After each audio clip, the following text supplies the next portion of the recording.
Welcome to Sizzle Fantasy Sports, the channel with the most sizzling hot fantasy takes and analysis, presented by your host, Gavin. Rodgers clean pocket, throws the middle to Yates, Devontae, touchdown, and a dagger! Hey, how's it going, everybody, and welcome back into the final episode of Mock Draft Week here on the SFS channel. Day number 7, we've done 7 of these straight mock drafts on a per-day basis. There'll technically be an 8th disassociated mock draft coming out tomorrow morning, but that's just Mock Draft Monday. That's what we do here every week on the SFS channel. As you can see up on your screen, there is an invite link to the community Discord. That's how you get access to that. You can hop in there. I think we're going to try and fill up a full 12-team league, so that should be fun. Make sure to stay tuned for that. But today, what we've got for you is an 8-team full PPR mock. This isn't something I typically do here, and usually I stick to 10 and 12-team leagues. I try and keep things a bit bigger, but for those of you playing in smaller league sizes, this can be very helpful for you. But one quick major announcement I want to make for today's video. I had a massive drop on the 2021 draft guide yesterday. I completed my must-own players master list for the 2021 season with all players, 60 total of them that I have classified as must-own players through the first 20 rounds of 12-team leagues. So essentially, the top 240 players on the board, I've separated a quarter of them, so 60 of them, 25% of those players, and put them into this must-own players category. So if you want to go check that out, that's just a small part of this year's draft guide. We've also got top 250 big board player rankings, positional rankings, and for those top 250 players, again, those rankings are updated every week as well. For those top 250 players, I've got in-depth player profiles and analysis. I recap the 2020 season. I give some situational analysis for the 2021 year. I take a look at their risk on draft day. I assess their ceilings, their floors. I write a little bit about their situation for this season, and then I give them a nice draft day target range, and that's all easy and accessible on that big board. So thank you all so much for tuning into today's video. Make sure to drop down and give this video a like before we get started. Subscribe if you're new around here. And with that being said, let's hit the draft button, get this thing started. We're starting in the middle here. I don't exactly know where to pick. I'm not too typically used to doing these 8-team leagues, so I'm not sure how today will turn out. But obviously, I'm very familiar with the PPR format. I know the players I like, so when I see a guy I like, I'm not going to hesitate. We're going to pull out here and we're going to draft him. So let's see. We had 16 rounds here today. These teams turn into super teams really quick. You can get yourself in a situation where you've got yourself an absolutely loaded roster. I think Alvin Kamara is a smart pick here. I'm going to try and load up on my running backs in the first 2-3 rounds here, and then just hit that wide receiver position hard in the back end of things. Man, so Zeke goes one pick before me here. I would have loved to have him there. I think that he's going to be a really, really strong PPR play this season. I'm surprised to see Nick Chubb, Jonathan Taylor, those two going before Zeke is very surprising to me. Saquon even, with the fact that he potentially might not see the field between weeks 1 and 3 as well. But these wide receivers here, that's justifiable, I suppose.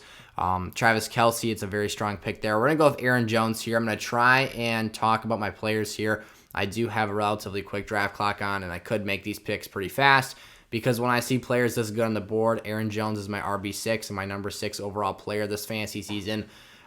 You can fly through this board. So I end up walking away here with my RB3 and my RB6 in the first 2 rounds, which is exceptional value. Make that pick there before the draft timer runs out. Shout out to my buddy Eric, who helps me out here on the channel as we get into today's video. I have, if you've been sticking with me, I upgraded my display and my layout here on the channel about a month ago, but Eric likes to have things looking perfect for you guys, and he's always trying to add on to the graphics, the display, make the thumbnails better. And it's a work in progress right now, but you can see we've got yet another display option up there, but that still has to be fine-tuned and perfected. I haven't exactly done it justice. I might actually have to have him come on over and help me fully set that up to its fullest capabilities because he designed it. He knows exactly what it wants to look like, and I was trying to put it together based off of screenshots, and I've got to do all this sizing and whatnot that is very specific on our software that we use to record these videos. So here in the third round, I just thought I'd give a quick shout out to him there because he does some great work in the graphics department. Ooh. All right, it's time to make a very quick pick. I'm going to go with Justin Jefferson. Oof, barely got that off there. I was really considering J.K. Dobbins, but I thought I might be able to have a shot at him here in the fourth, which I do, so I'm glad I went with that pick there. It's between him and A.J. Brown. I think that the farther away from standard you get, the less I like A.J. Brown this fantasy season. Calvin Ridley, had I had 2 more seconds to gather my thoughts, probably would have actually been my pick there. In retrospect, that's kind of what happens when you have the draft timer turned on so low. He's going to see, ultimately both of these players are going to see massive volume. Jefferson is having a little bit of a AC joint sprain right now, but it's not anything serious. It's not going to keep him out for significant time. He'll be with us week 1, playing up to his standard. Calvin Ridley's another guy, volume monster. These guys both saw a lot of targets last season and have proved themselves as wide receiver ones.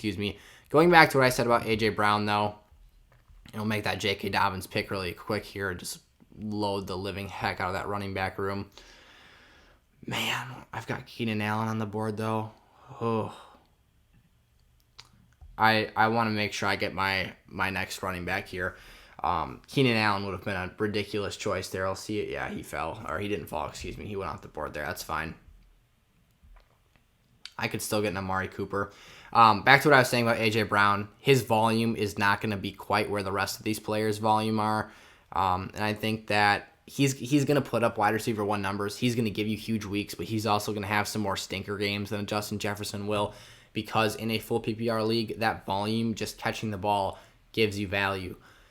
When standard leagues, that doesn't really count for anything, and you're just looking for efficiency in raw production from some statistical category, that's when A.J. Brown's a bit more of a better play as a boom-bust option. But when PPR, you can develop a much stronger floor just from simply catching the ball. It would be awesome if he had 130 targets in that offense to work with, but that's just not the case here. So, not loving this at all. I have to go with Amari Cooper there. He's my next rated wide receiver on the board. I do have him as a fringe wide receiver 1 in 12-team leagues, borderline wide receiver 2 potentially. I love his upside. I think that down the field he does a lot of great work with Dak Prescott in that offense.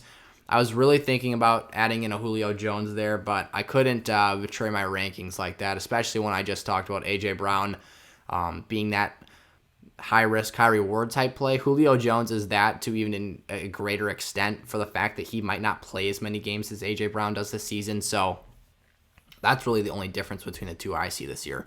Their outlooks are nearly identical. I mean, it's throwing a blind dart throw as to which player will emerge as the wide receiver 1 in that offense this season. But I think at the end of the day, and see, this is why I went running back early, because that crop is really sucked up now. Oh man. You see, I would love to take a Ceedee Lamb, but I'm going to go with the Cooper Kupp here. I think he is also a really strong PPR play. I don't really love the idea of having both Cowboys on my team because it's kind of hit or miss. More likely than not, it's either going to be one guy or the other. Not to say they both can't produce in the same weeks, but if you tell me that Ceedee Lamb walks out on the field, has 125, 1 to 2 touchdowns, I'm thinking, okay, maybe Amari had 7 for 65. Still a really solid fantasy performance, even if he doesn't score a touchdown. But you understand what I'm saying here. When one player booms, it's theoretically, and most likely the case is, taking down another player's ceiling. Maybe it doesn't impact their floor, but it does have an impact on that ceiling. Whereas if I'm also rolling out another receiver from another team who has a slot role where he sees a lot of targets, also can stretch the field, very strong in the red zone, has scored touchdowns throughout his career, I think it's just too good of a situation to pass on diversifying my offensive setup here. So once again, I've got, a good 4 seconds to make a pick. I'll go Hawkinson there. Give me one of my top 5 tight ends. Kyle Pitts going at the 6'8" is rather unusual. I think he should be going after Hawkinson and Andrews. Every time I've talked about that a lot here this offseason. I love Kyle Pitts. He's going to be a monster someday, but it's just not going to... He won't realize his potential in year 1. Let's just put it that way. When Hawkinson Definitely is not a top 3 talented tight end in the National Football League. He's a very complete player. But what I love about him is that the Detroit Lions offense just has so little competition for targets, or proven competition, I should say. It's not to say someone can't come out here and command some of that workload, but on paper, Hockenson just looks like the easy threat to soak up a lot of that offense, a lot of that volume, and just be the guy there. So I kind of like the idea. There's just so many quarterbacks. There's no point in me taking one here. I would love a Devontae Smith at this spot as my wide receiver 4. I've got 3 elite running backs. I'll roll the dice here and hope that somehow Javonte falls to me. If he doesn't, that's fine. Yep, there he goes to the 9-1. It was one or the other. I wasn't going to get both, most likely. I wanted the wide receiver depth because, again, I went running back heavy early, and I feel really, really solid about that group. In a full PPR league, I'm probably going to want to start 3 to 4 wide receivers anyway. Not to say I can't start 3 or 4 running backs in a given week, but I think it plays more to the advantage of the scoring system and the play style of a PPR league to send players that catch passes out into your lineups. That's just going to help you more. Now, yes, one of those players I have is Alvin Kamara, who is the PPR monster. He is one of the best players undisputably at the running back position in PPR formats. I've also got Aaron Jones, who's very good in that category as well. J.K. Dobbins doesn't thrive so much yet as a pass catcher, but someday he could. And it kind of set us up nicely here where I'm feeling really solid. There's a lot of receivers on the board, but I could also go a different route. I mean, no one really went there. I think I'll just take a shot here on a high upside play. This is a few drafts in a row now. I've taken Odell Beckham Jr. Definitely not by design, but as my wide receiver, what is he, my wide receiver 5 now? Yeah, he gives me the chance to, he's not going to be a volume play, but I've drawn this comparison because I heard it elsewhere, and I actually thought it was very good.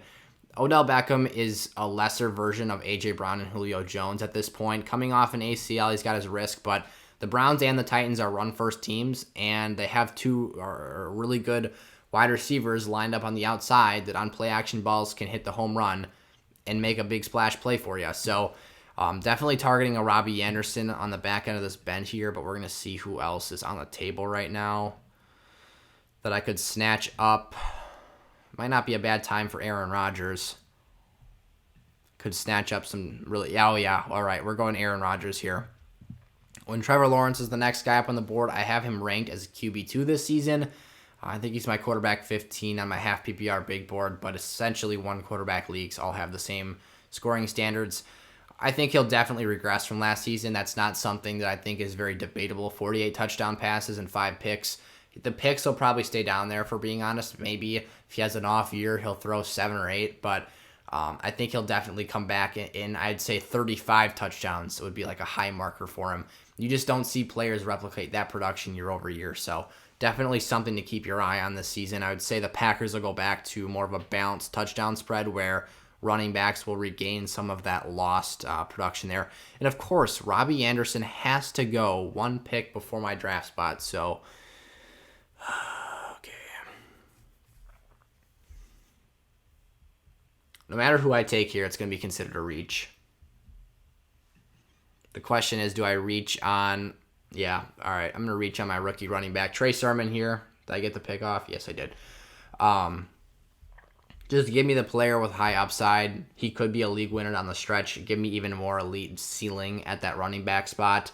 My RB4, I believe, at this point, correct?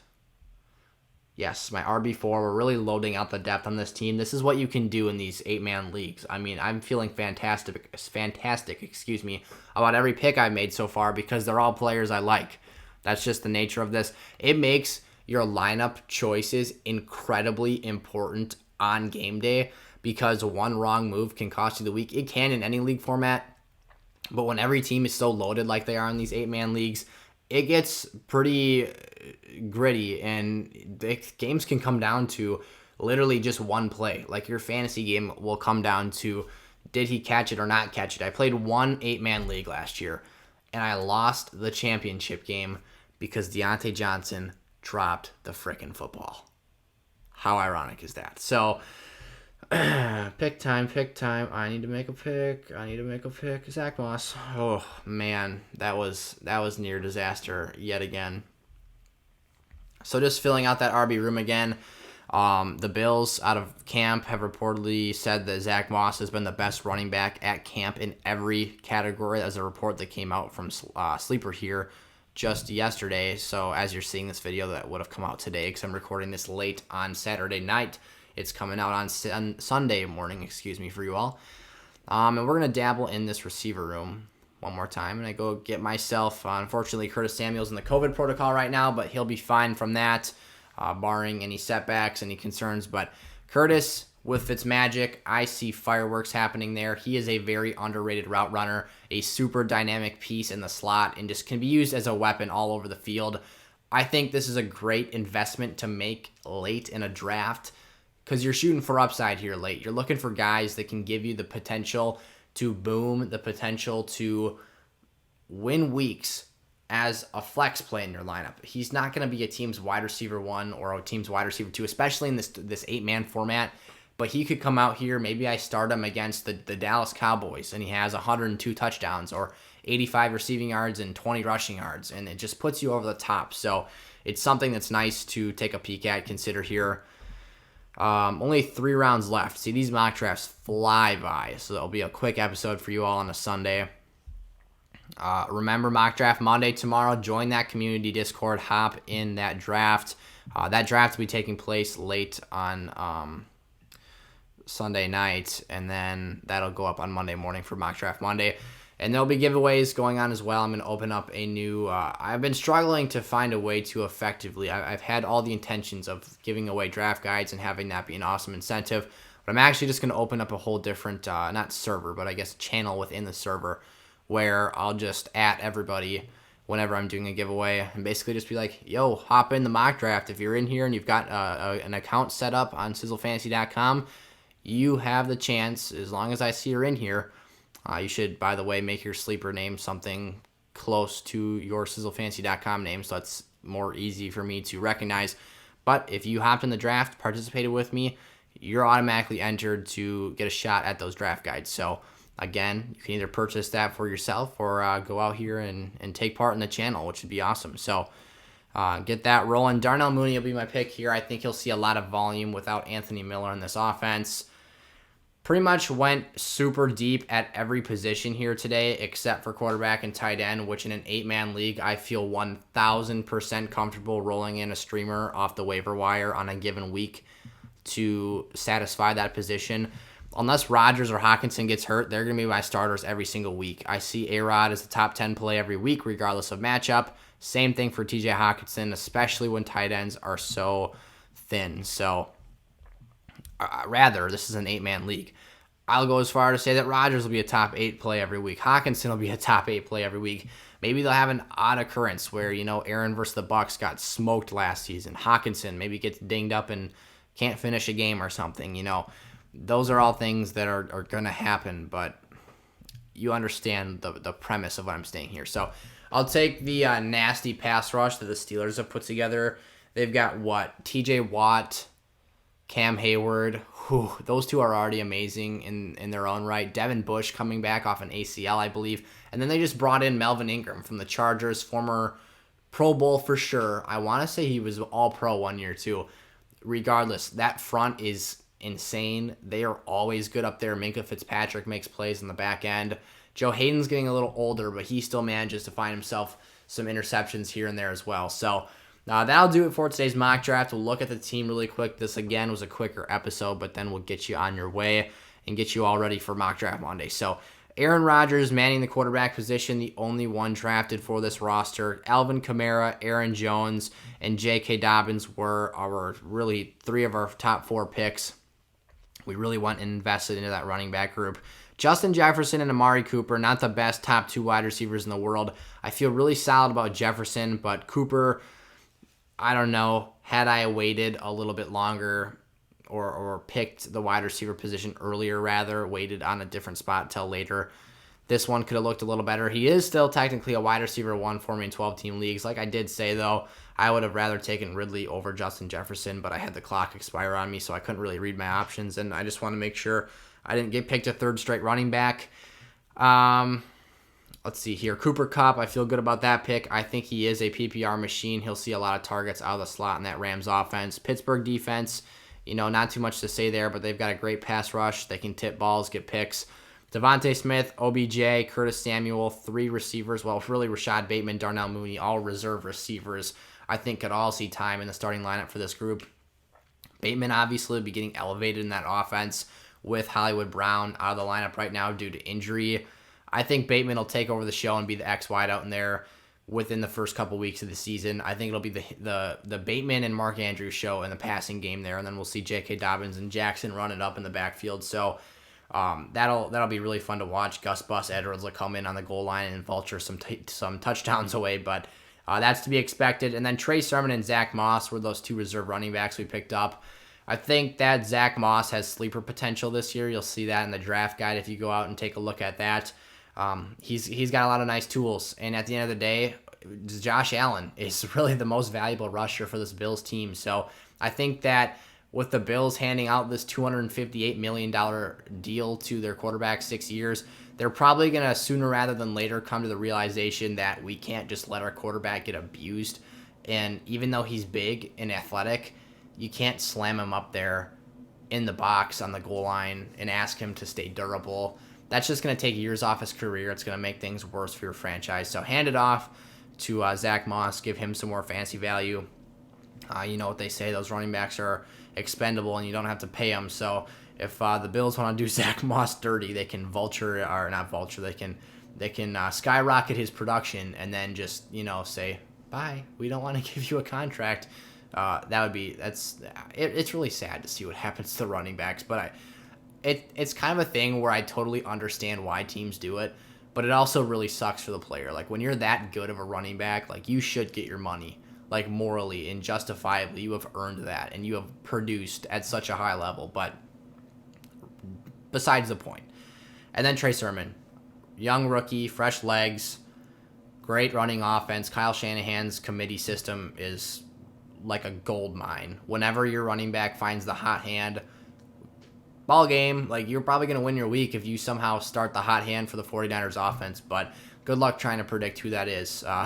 The most predictable situations are really when everyone is hurt but one player, and then there's the weeks where they just tend to not run the ball at all. So it's a big smoke screen, but Trey Sermon should see his chance and get a stint in this offense this year. So that was my 8-team full PPR mock draft. Again, this was the final episode of mock draft week here on the channel, but we will have mock draft Monday coming out tomorrow. So stay tuned for that. One more time, check out those draft guides. Those are a big part of what I do here. I spent a ridiculous amount of time on it this offseason and trying to make it the best product available for you guys.